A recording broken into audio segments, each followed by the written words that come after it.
Welcome to another episode of the Business of Coaching workshop powered by TurnKey Coach. I'm your host, Andrew Jackson, the co-founder and product manager for TurnKey Coach. And today we have a very special guest with us, Barbell Logic's own Niki Sims. She runs the client experience at Barbell Logic, the Chief Experience Officer, CXO. And has decades of experience in the fitness industry, coming from a background, early childhood, gym bunny era, turned to CrossFit gym owner, worked at multiple gyms, and then became an online strength coach a decade ago, just about, with Barbell Logic. Yeah. And then you were also Barbell Logic's first employee, helping Matt, the CEO of Barbell Logic, founder and CEO, basically not piss clients off. If I were to just kind of summarize, if I remember the story correctly, he there were some emails going out to clients because he was literally doing everything. He was doing everything. In the business. And you told him that he needed to stop emailing clients and that you would take over for him. There were some email responses that I was privy to, and I was like, oh no, that's not a good way to talk to our customers. So, you now have in your role at Barbell Logic a decade of experience, believe it or not. Yeah. Managing client relationships, coach relationships, and sometimes in some pretty tricky situations. Oh boy. Sorry, Steven. The lawnmower just kicked off, and I'm already using a terrible microphone. Please don't kill me. Anyways, a lot of emotionally charged situations. People take their training very seriously, they take their money very seriously, they take their time very seriously, and all three of those things are being negotiated in a very personal way with strength coaching or just coaching in general. You get some pretty personal relationships, some strong relationships, and people's health is involved, and people's emotional health, physical health. So there's it's a very high stakes environment from a customer service standpoint. And what I wanted to pick your brain about today and talk about, because I think this is a very timely part of the year, is things that you've learned over the years about managing boundaries, and in particular when it comes to things like the holidays or vacations, how coaches can manage their business, because that's what we're talking about here, the business of coaching, such that the coach has good, healthy boundaries for themselves and is able to take vacation and time off and do it in a way where the customer isn't upset, and in some cases, I think you've built some things into how we do holidays and vacations at Barbell Logic, where it's not just that you're avoiding negative; it's a positive experience for the coach and the client. So that's kind of like the overarching introduction and summary of the topic that I wanted to talk about, especially because you not too long ago gave an entire presentation at the Barbell Logic block party about boundaries. So maybe taking a step back, when did you first start thinking about it this way? I mean, I think this is one of these topics that people intuitively are having to work with, but they might not be calling them boundaries, or they might not be aware of it. But was there a point in time where you were like, oh, this is something that I need to be paying attention to improve the client experience? Well, I think boundaries is a term that's often associated with our personal lives. It's with kind of private matters. It's usually with relationships with other people, or even relationships with yourself. You kind of have to draw some lines sometimes. And that often comes up when we have this feeling of being resentful or like we're missing out on something or that we're burnt out. And it started to come up, I think when I gave that presentation around the concept of burnout. And when we bring boundaries into a professional setting, it ends up looking like systems and communication. But I find that the need to assert boundaries starts from something internal where there's something that is feeling unsettled. And resentment is a huge piece that I think is what triggers the need for some boundaries. And it's something that you have to be responsible for yourself. Like these are your boundaries. You decide when you want to see someone, when you don't want to see someone, when you want to work, when you want to establish your gym time. And so it starts looking like saying no to certain things and then communicating what you're saying no to really well. Yeah, and I think that's where it starts to feel uncomfortable, because it feels like as a coach, your job is to provide a service Yeah. to your clients, and especially with online coaching, where you're essentially available 24/7 or could be available Right. 24/7. And we definitely had to deal with that when we first started this is like people we'd be sending their coaches, they'd be communicating on Instagram, they'd be communicating on text, on email instead of within the software that we were using. And so you really do feel like you never get a minute to relax. You're always on the clock. You, without giving too many specifics, you had your own particular client situation where you had all of the software interactions, and then there were also bonus texts. Yeah. Over a holiday. Yeah. Yeah. Yeah. And how do you, so like, maybe if we use that one as an example, like how do you deal with that? Like how do you say no? So again, we're offering a service. They have the tools to send something to you. And oftentimes, I think about this a lot too. It is so easy to rattle off a question or a comment, share some information to your coach, that to provide a good response could take 20, 30 minutes, maybe 45 minutes to craft an empathetic and intelligent response that took them 5 seconds to ask. Yeah, like, oh, this is on my mind, dear Andrew. Yeah. Right. I saw this hour and a half long. This is one I get all the time. I saw this 90-minute YouTube video. Yeah. On something Thoughts? that I'm interested. Yeah, thoughts.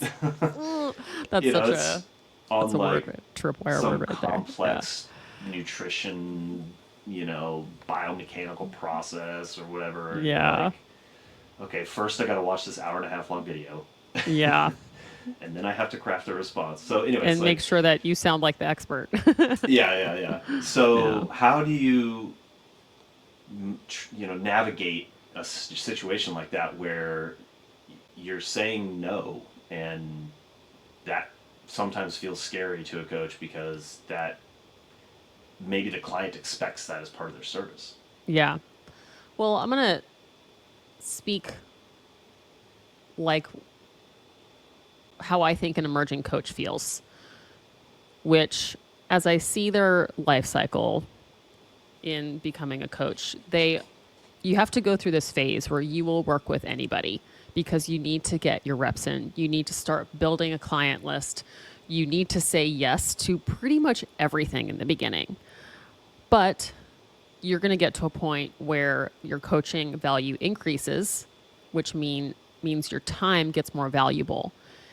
And you have to start saying no to things, which is going to have to be a conversation where you might have been saying yes to coaching being free before. Now coaching is no longer free.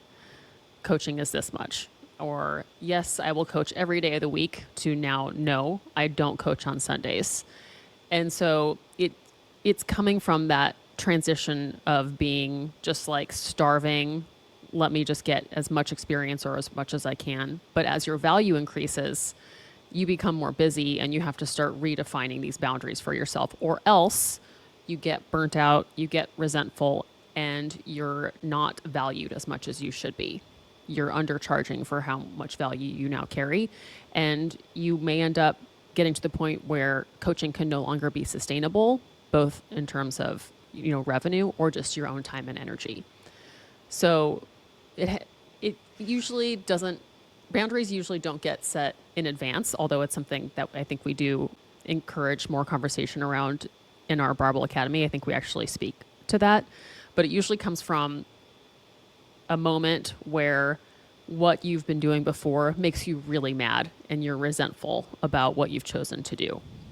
And so then if that client had texted me and I didn't have any systems or structure in place, it's really on me. But when you create a structure for those conversations to happen and you communicate how it works, then that really is kind of an overstepping of boundaries. And you need to make sure you have created communication around how it works and a place for that to be communicated within. So, we have our software, we communicate how frequently we're going to provide feedback. We communicate when we're relaxing our turnaround time for holidays. We communicate when we're not going to be reviewing workouts. And so if none of that is said and someone gets mad at us, we're just like, well, how are they supposed to have known that? And what's the process? You try to make sure that there's a place for that to be, a place for those things to occur. So I'm hearing three things that I think are really important. Number one, framing healthy boundaries as a way to provide a better client experience.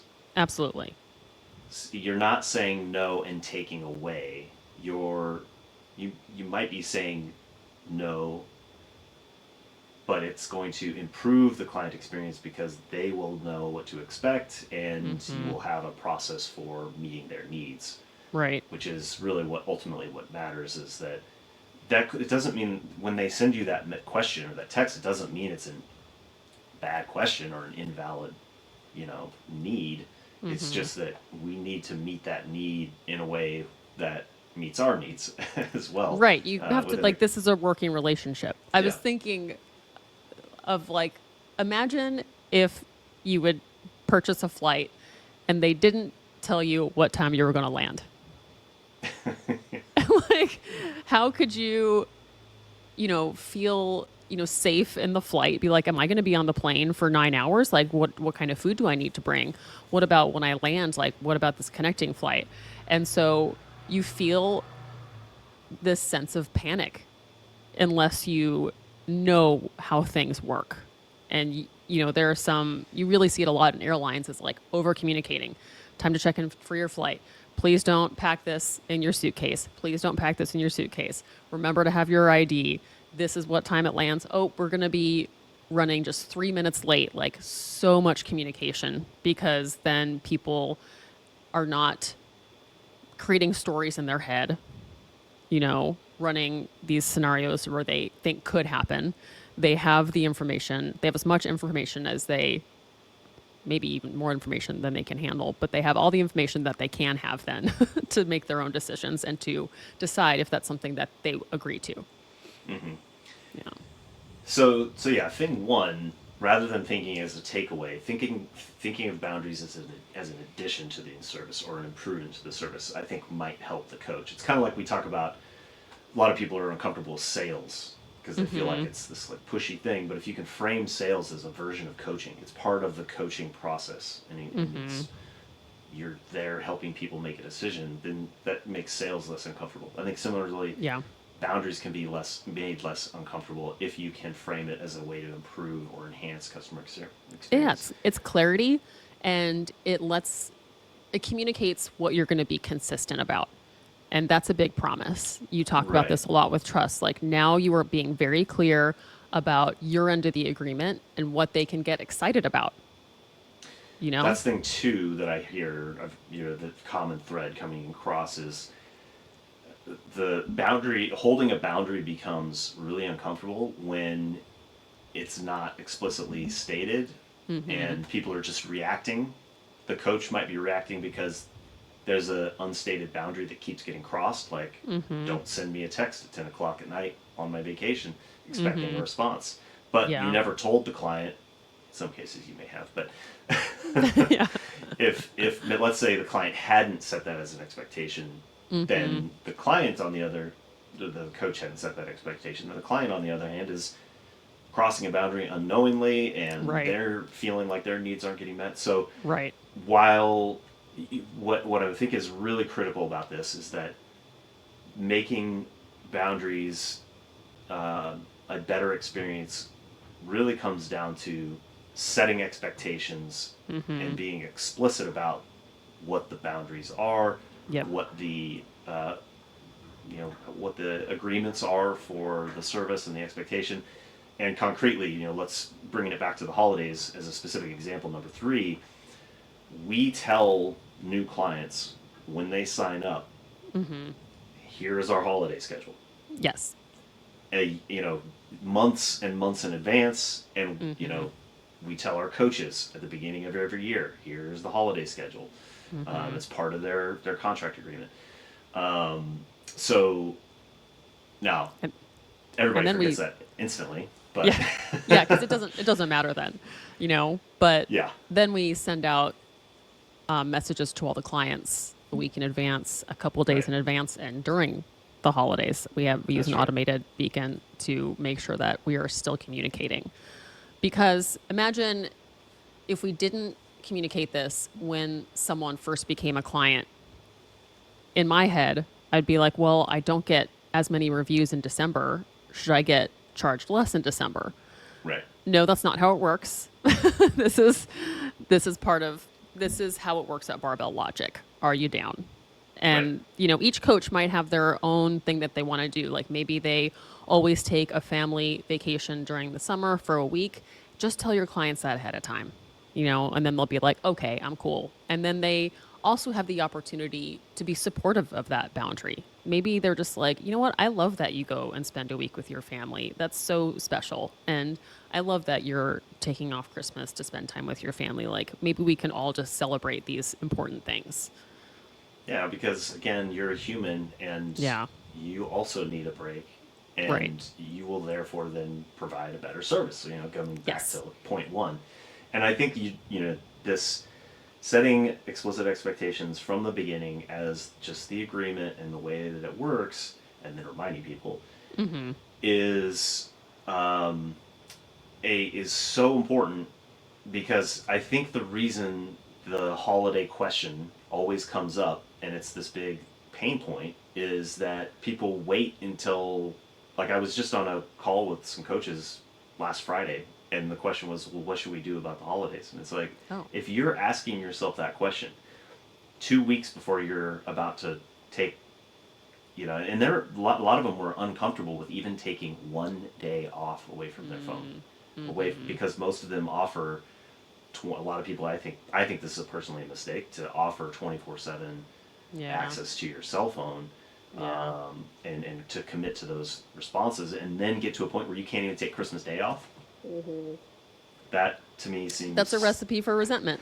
Exactly. Burnout and resentment. Yeah. Right. And so again, but if you're waiting to try to set that expectation now, which maybe maybe this is too late of an episode to be talking about Christmas 2025, but I I don't don't know. know. You got to start somewhere. Because, also Christmas is one of the most relatable holidays. It's global. It's not like 4th of July where we have clients all True. over the world and we're like, it's all right. We're gonna be a little later on turnaround time on 4th of July, but everybody America. can get behind Christmas, you know?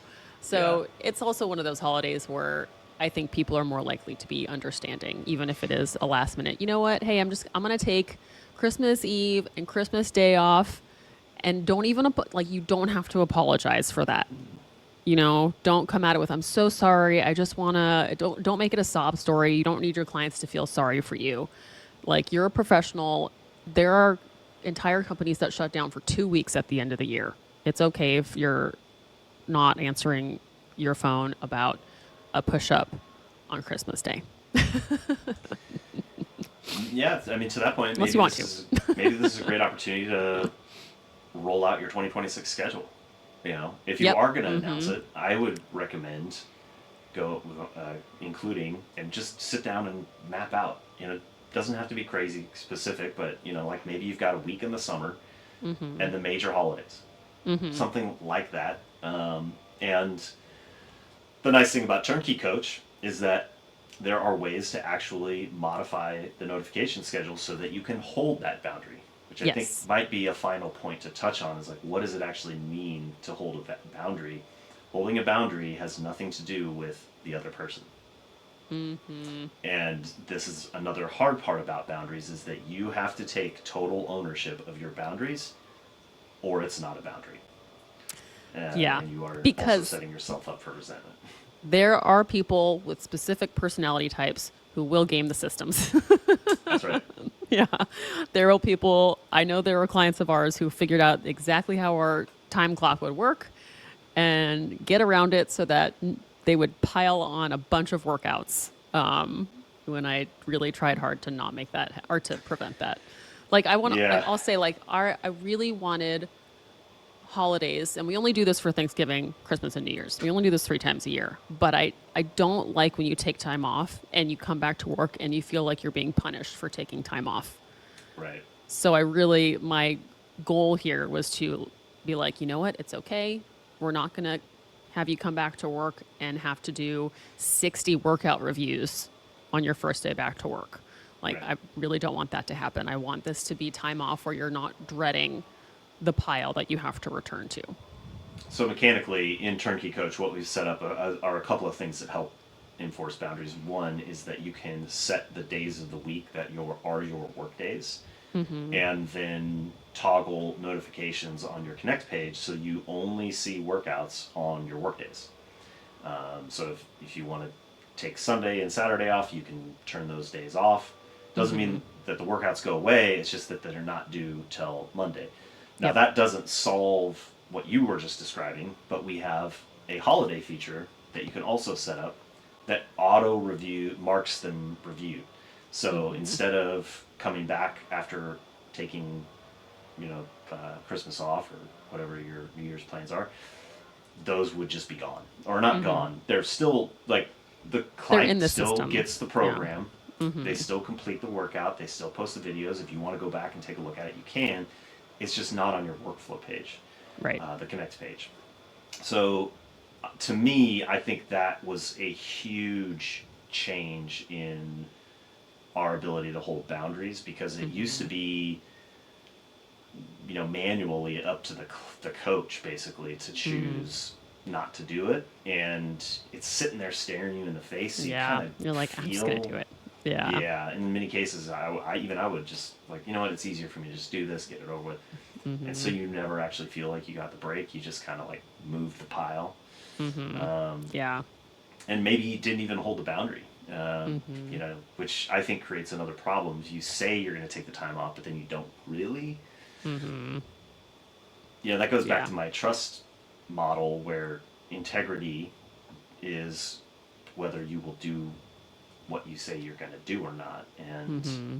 that, I think, is where holding a boundary is tied to building trust. Is that if you say you're going to do X and then you don't, or you say you're not going to do X and you do, Mm-hmm. now your boundaries they're not boundaries anymore in my Right. And opinion. like They're you said, just. that's not about the other person. This is about you.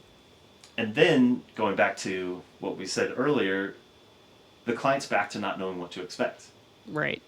Even when you think you're doing a nice thing by giving the extra review or doing the Mm-hmm. thing when you said you weren't, it actually, I think, undermines the sense of consistency. Like it's just Mm-hmm. like, which is one of the things I found to be really helpful for me about that integrity aspect of the trust model is that I used to think, or I used to be, or not understand when trust would get eroded when I was in a like happy, excited mood. But it was Mm. because I wasn't consistently in that mood. Mm-hmm. So people couldn't trust when I was in a good mood because sometimes I'd swing into the bad mood. Mm-hmm. And so it was like, which Andrew are we going to get today? Mm. So even when you think you're doing a good thing, it can still erode trust. Yeah. Yeah, I'm imagining a coach who didn't establish their boundaries, and you're sitting there giving your client a review and you're mad at your client and it Right. comes out in your video.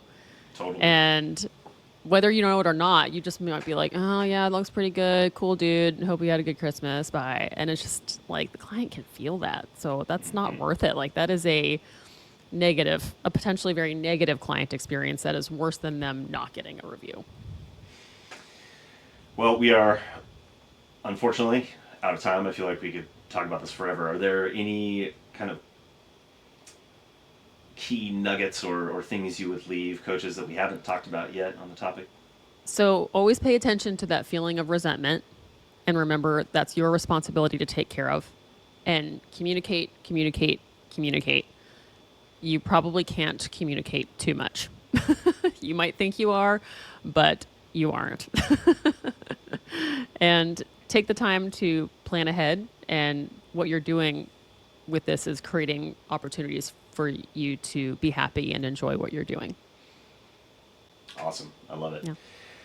If you are interested in learning more about how Turnkey Coach can help you set boundaries, go to turnkey.coach/BOCCALL. That's turnkey.coach/BOC call. And we will schedule a free discovery call with either myself or Mac, where we can talk more about your business, where you are hoping to grow, and where you may have some pain points, and whether Turnkey Coach can help you solve those. Thank you again, Nikki, and thank you again for everyone listening. We'll see you again next week on the Business of Coaching. Actually, speaking of boundaries, next week we're taking a tactical pause for Christmas, Yay. and then we'll Fire be nog. back. We'll be back. I'm actually pre-recording this, and I'm pre-recording an episode with Zach Evanesh this Oh, afternoon, nice. which Cool. will, I think we're planning to release that on New Year's, and then we'll be back to live with a special guest I have lined up, Tanner from Massonomics. Ooh, So cool. excited to have him on the show, and so stay tuned, and we'll see you again on the Business of Coaching. Thanks, everybody. Bye. You have the outro button.